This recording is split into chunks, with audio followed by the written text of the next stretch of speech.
paglalakbay ng inyong diwa. Pagsaksi sa mga pangyayaring hindi mo sukat akalain.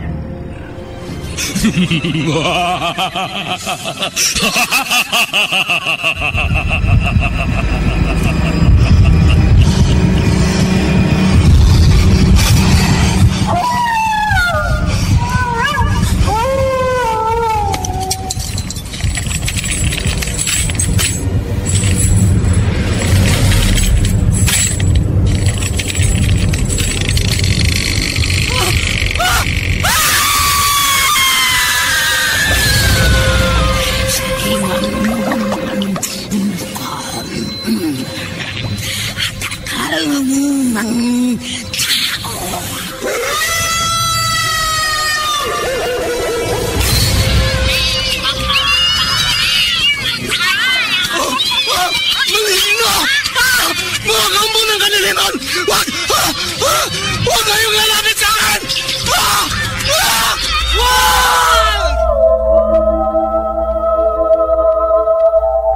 Mga kababalaghang hindi kayang tanggapin ng inyong isipan,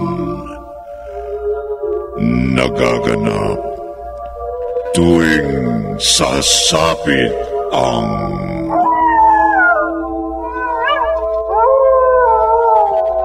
gabi ng lagim.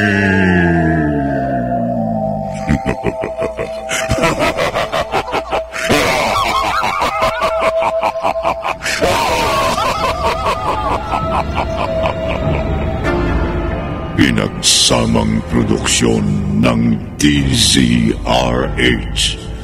at Star City.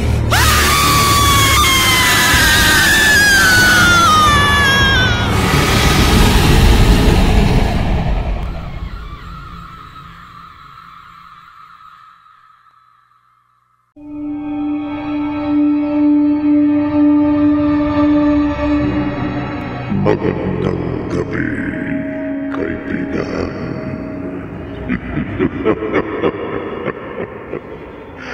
Kagabi, nagduda si Edu na baka may kinalaman si Ray sa pagkikipagkasira sa kanya ni Ali. Si Lete na may takot na ipinakita sa pangalawang asawa ang sulat kamay sa salamin ng namatay niyang lola. Samantala, ipinaalam ni Ali kay Father Ariel ang masamang trato ni Ray sa lola niya noong nabubuhay pa ang matanda. Kasunod yun, sumanib sa katawan ni Letty ang kaluluwa ng yumao niyang lola. Narito ang ika-4 na bahagi ng ating tampok na kwento sa linggong ito. Pinamagatang Babae sa Salamin. Sa isa na naman, Gabi ng Lagim.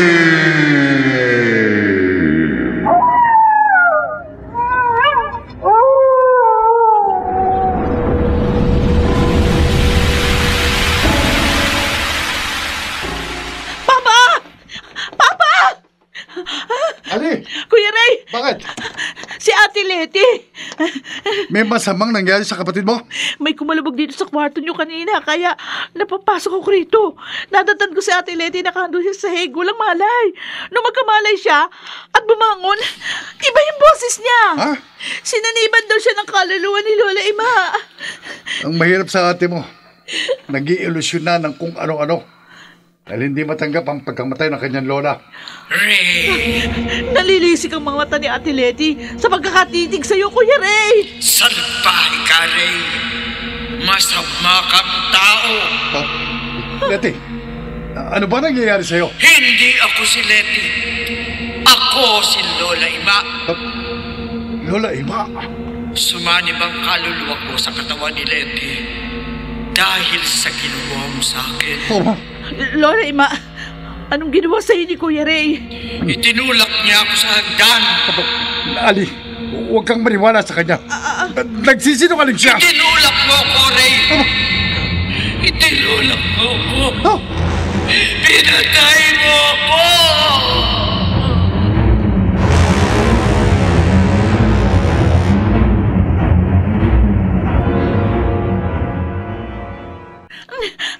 Ali, sandali lang. Mag-usap tayo. Bitiwan mo ako, Kuya Ray. Bitiwan mo ako! Huwag kang maniwala sa Ate Letty mo. Sinadya lamang niyang baguhin ang boses niya. Nag-iilusyon lamang siya ng kung ano-ano Huwag ka na magpaliwanag! Narinig ko na gusto kong malaman. Ang hinala ko sa unang araw pala ng pagkamatay ni Lola Ima. Hindi ko pinatay ang lola mo. Itinulak mo siya sa hagdan! Aksidente nangyari sa kanya. Kaluluwa mismo ni Lola Ima na sumalib sa katawan ni Ate Letty ang nagbunyag ng totoo na ikaw ang pumatay sa kanya! Sabi ko, hindi totoo yun. Gawa-gawa lang yun ang kapatid mo. Dahil sa sobrang depresyon niya sa pagkamatay ng lola niya. Tawa na! Kahit na ano pang sabihin mo, hindi ako naniniwala sa'yo. Mas maniniwala ako sa isang multo!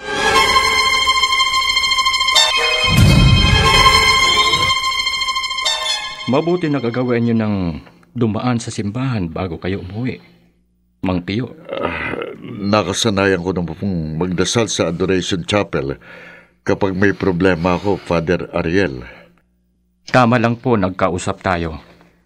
Father, hanggang ngayon, naguguluhan ako sa nangyayari sa bahay ng anak ng si Letty.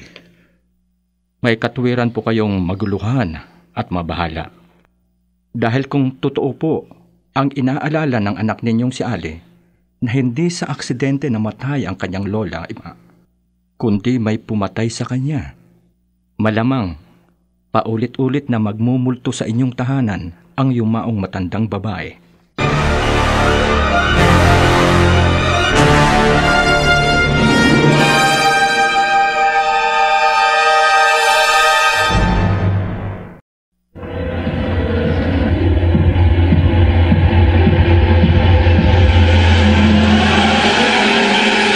Balikan natin ang kasaysayang tampok sa linggong ito sa isa na namang Gabi ng Lagim.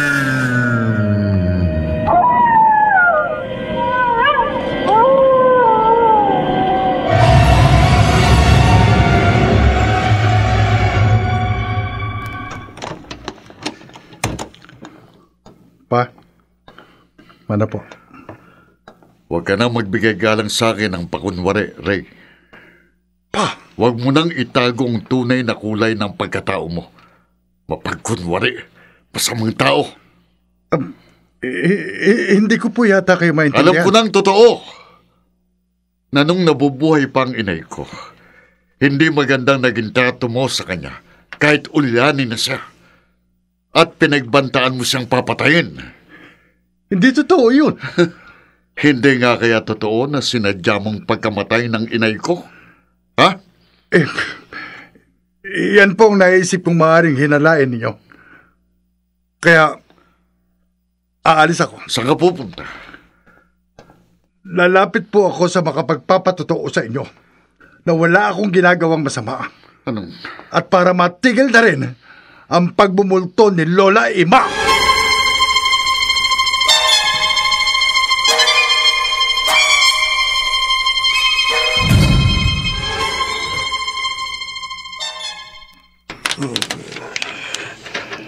Ay,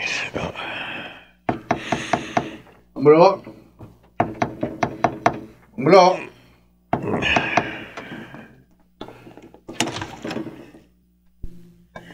Pumasok na ho ako. Dahil nasilip ko. Narito kayo sa inyong sala. Anong may paglilingkod ko sa'yo, Ray? Mamulo, maaari bang sumama kayo sa akin? Pagkatapos kong magbalasa ng mga baraha, magsasagawa pa ako ng ritual. Babayaran ko kayo ng malaking halaga. Magkano? Handa ako magbayad kahit magkano. Basta ano? Basta pasinungalingan nyo lang sa asawa ko at sa kapamilya niya ang masamang hinala nila sa akin.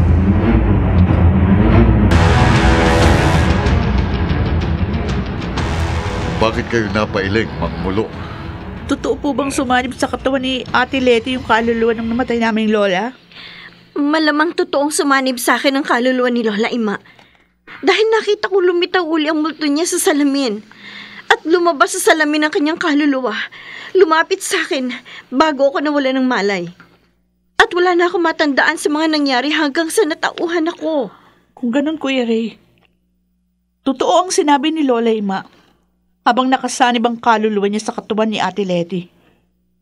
Sinadya mo ang pagkamatay ng lola namin. Hindi, Ali. Sinungaling ka, Ray! Aminin mo ng totoo. Ikaw ang pumatay kay Lola Ima. Tumahimik kayo. Ako, na isang faith healer, ang nakaalam ng buong katotohanan. Yun, siya. Ano pong totoo, Mang Mulo? Hindi totoong sinaniban si Leti ng kaluluwa ng kanyang yumaong lola. Ano? Hindi po totoo? Oo. Maniwala kayo sa akin. Gawa-gawa lang ni Leti ang lahat. Hindi totoo ang multo. Hindi totoong may matandang babae sa salamin. Hindi totoo.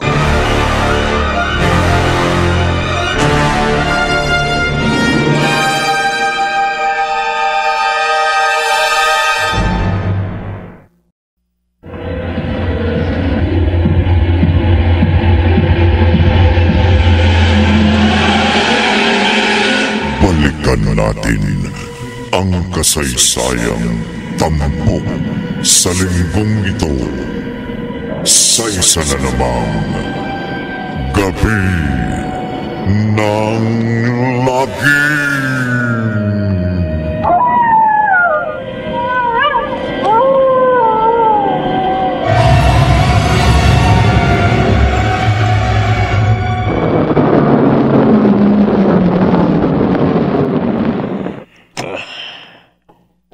Salamat sa paghahatid mo sa akin dito sa bahay ko, Ray. Ako ang dapat magpasalamat sa inyo, Mang Mulo. Pinabulaanan niyo ang masamang hinala sa akin ng pamilya ni Leti. Ikaw ang nakaalam kung totoo o hindi ang sinabi ko sa kanila. Nabayaran ko na kayo sa halagang gusto ninyo. Wala kang problema sa akin. Ako na ho bahala kay Leti. Wala rin sa asawa mo ang problema mo. Nasa kanyang mga kapamilya. Nasa multo. At, Mang Mulo, Mapagtatakpan ng kinanglan salapi ang totoong nangyari sa pagkamatay ng lola ng asawa mo. Pero, mapipigilan mo kaya ang paghihiganti ng isang multo? Ng isang matandang babae sa salamin?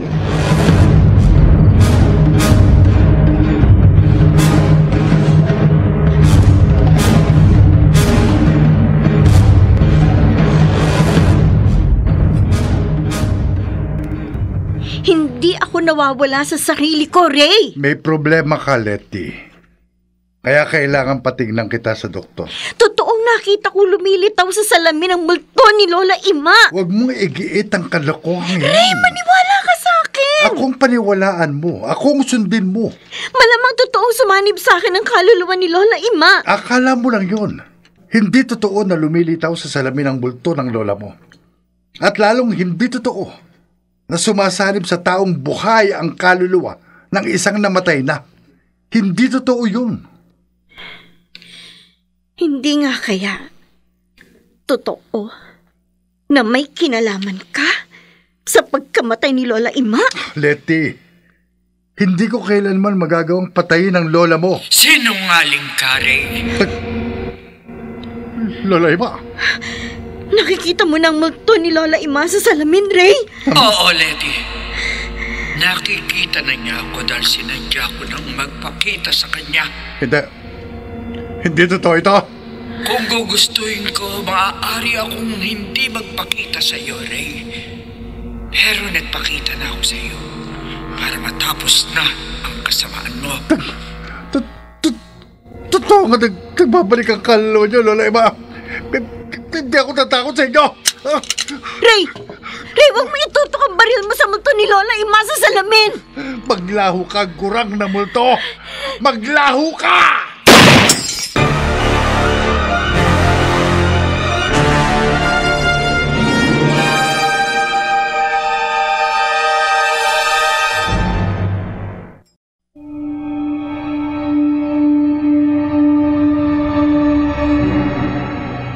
Saan hahantong ang pagbaril ni Ray sa multo ng matandang babae sa salamin?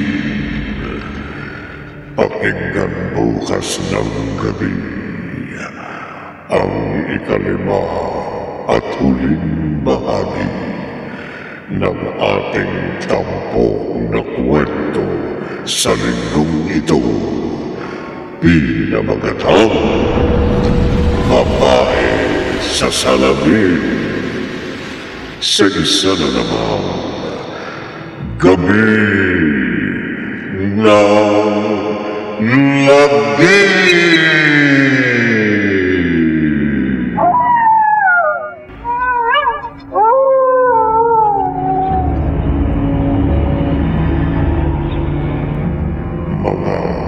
Nagsiganap Susan Robles, Bobby Cruz, Chiquit del Carmen Amor, Maynard Landicho Jr., Rosana Villegas, at Phil Cruz. Naglapat ng tunog, Tenyo, sa musika ni Buboy Salonga, supervisyong teknikal ni Bong Muyar at Eric Lucero, isinulat ni Orly Aquino, at sa direksyon Leonel Benjamin. Gabi ng lagi.